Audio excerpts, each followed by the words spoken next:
پھر اگلا دن ہوتا ہے تو بلو گھر سے کام کی تلاش میں نکل جاتا ہے اور ادھر مانو مانے کو گھر سے باہر نکال دیتی ہے اور کہتی ہے اگر کوئی نوکری ملی تو پھر گھر آئی، ورنہ گھر آنے کی ضرورت نہیں ہے۔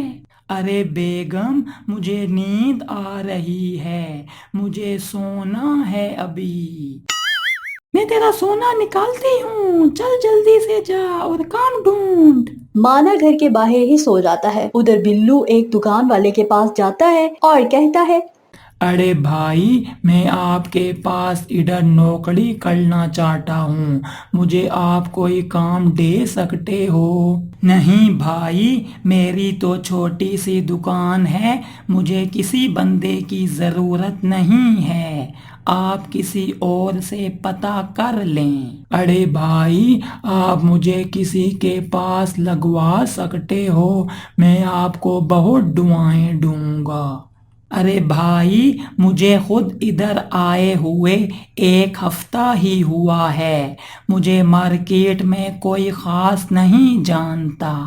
پھر بلو ایک اور دکان والے کے پاس جاتا ہے، لیکن وہ بھی بلو کو منع کر دیتا ہے۔ پھر بلو تھوڑا آگے جاتا ہے تو ایک بندہ بکری بیچ رہا ہوتا ہے۔ بلو اس کو کہتا ہے ارے بھائی، آپ مجھے کوئی کام دے سکتے ہو، میں بے روزگار ہوں۔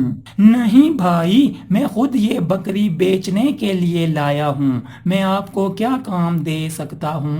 بھائی، آپ یہ بکری کتنے کی دے رہے ہو اور یہ دودھ بھی دیتی ہے؟ جی بھائی، 25,000 کی دے رہا ہوں، دودھ والی بکری ہے، آپ یہ میرے سے لے لو اور گھر میں اس کو کھانا کھلاؤ، یہ بہت دودھ دیتی ہے۔ اگر میں یہ آپ سے خرید لوں تو کیا میں اپنے گھر کا نظام اس بکری سے چلا سکتا ہوں؟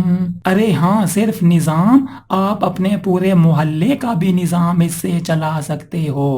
اللہ پاک نے اس کاروبار میں اتنی برکت ڈالی ہوئی ہے۔ یہ سنتے ہی بلو سوچتا ہے ارے واہ یار، اگر تو ایسا ہو سکتا ہے تو یہ بکری لے لیتا ہوں، اپنے بابا اور مانے بھائی سب کا خرچہ میں ہی اٹھا لوں گا۔ جی بھائی، کن سوچوں میں گم ہو گئے ہو؟ آپ محنت کرو گے تو اللہ اس کاروبار میں بہت برکت ڈالے گا۔ چلیں ٹھیک ہے بھائی، آپ مجھے بکری دے دیں۔ پھر بلو وہ بکری گھر لے کر آ رہا ہوتا ہے تو اسے اپنا بھائی مانا گھر کے باہر سوتے ہوئے نظر آتا ہے تو بلو سوچتا ہے ہیں، ارے مانا، میرے بھائی کو کسی نے مار تو نہیں دیا؟ بلو فوراً اس کے پاس جاتا ہے اور اسے اٹھاتا ہے اور کہتا ہے ارے مانے بھائی، کیا ہو گیا ہے آپ کو؟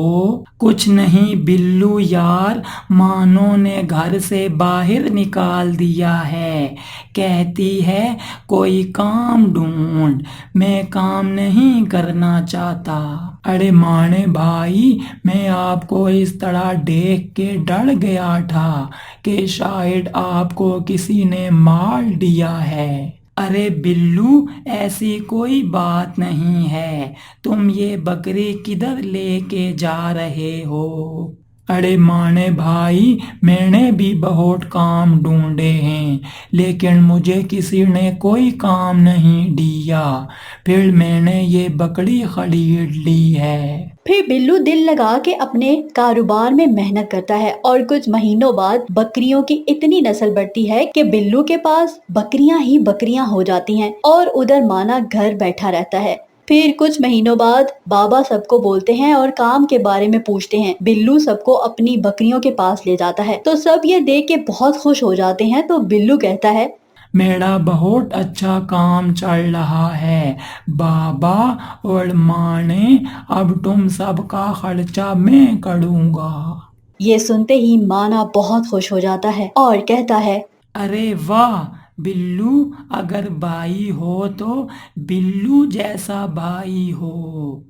ارے واہ بیٹا، تو نے بہت کمال کر دیا ہے۔